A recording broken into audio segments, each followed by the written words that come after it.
एक बार बरसाने में एक सेठ जी आए।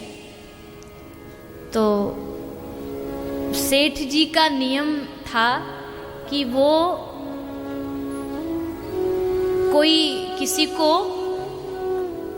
संत महापुरुष को भोजन प्रसाद खिलाकर के भोजन करते थे, अर्थात जब तक वो किसी को भोजन ना करा दे वो स्वयं भी भोजन नहीं करते थे।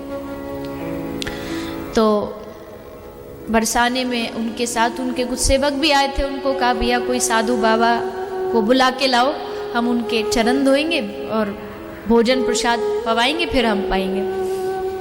तो चले गए सेवक ढूंढने, पर आज राधा रानी की ऐसी माया, ऐसी लीला की राधा रानी ने कि आज कोई संत मिला ही नहीं बरसाने में, जबकि बरसाना तो संतों से भरा रहता है।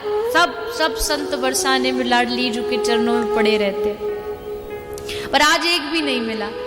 तो द्वारपालों ने, जो दूत थे, सेवक थे, उनने सोचा कि अगर खाली हाथ लौट गए, कोई साथ लेके नहीं गए, तो सेठ जी बिना संत को खिलाए भोजन नहीं करेंगे, और सेठ जी कोई भोजन नहीं मिलेगा तो फिर हमें भी भूखा रहना पड़ेगा। तो क्या करें? तो बोले एक भिखारी सड़क पे खड़ा खड़ा भीख मांग रहा था, राधा रानी की जो महल है उसका जो मंदिर, उसकी सिंडियों में बैठ के। तो सेवकों ने कहा एक काम करेगा, तुझे हम पैसा देंगे। बोले क्या करना है? बोले कुछ नहीं, तुझे संत बनना है। उसने कहा संत बनना है? मैं तो संत नहीं। बोले संत बनने में बाहर से क्या लगता है, बस कपड़े ही तो संत जैसे बनाने हैं। दिल हो संत जैसा चलना हो, स्वरूप ऐसा बना ले, बढ़िया चंदन लगा ले, धोती पहन ले, कुर्ता पहन ले, 2-4 माला लटका ले, और हम कह देंगे कि ये बरसाने के सबसे सिद्ध बाबा जी।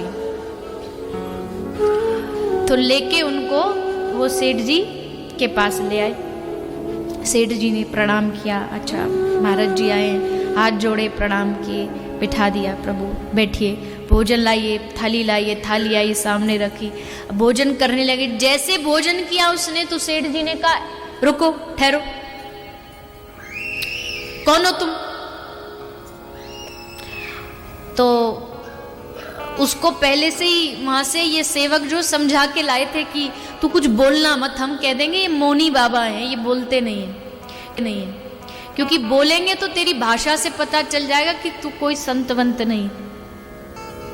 तो कहा ये तो महाराज बोलेंगे कुछ नहीं, ये मौनी बाबा है। बोले ये बाबा हो ही नहीं सकता। बोले कैसे?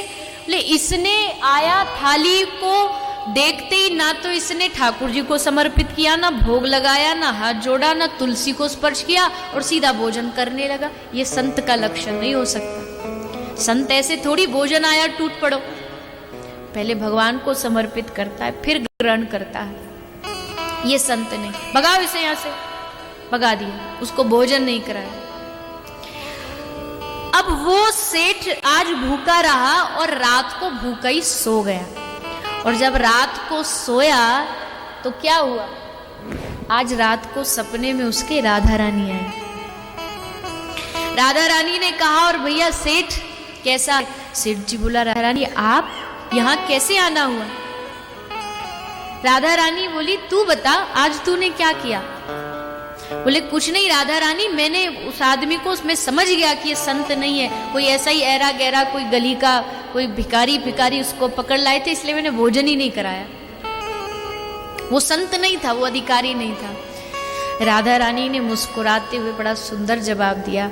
राधा रानी कहती है बस एक दिन में ही घबरा गया, एक दिन में ही तू संत नहीं है तो भोजन नहीं कराऊंगा, ये मन में ठान लिया। सोच मुझे 40 साल हो गए उसको भोजन कराते कराते, आज तक मैंने नहीं कहा कि ये संत नहीं है तो इसको खाना नहीं दूं, इसको भोजन नहीं दूं।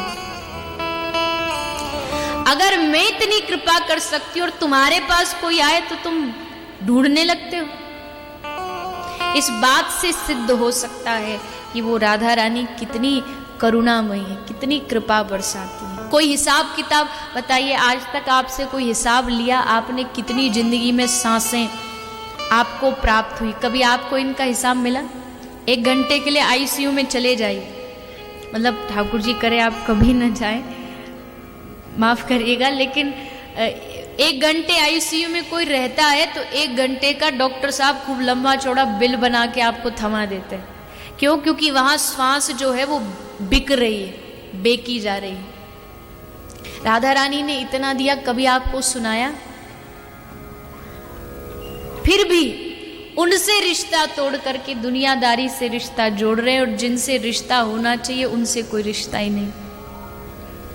उन्होंने कभी आपसे कोई मोल भाव नहीं किया, कभी कोई आपके जीवन में एहसान नहीं किया, आपसे कोई सौदा नहीं किया, आपसे कोई मैनेजमेंट लेकर के आई नहीं कि करो, इनके साइन करवाओ तुम इनसे, मेरा जीवन है, इस पे मेरा अधिकार है।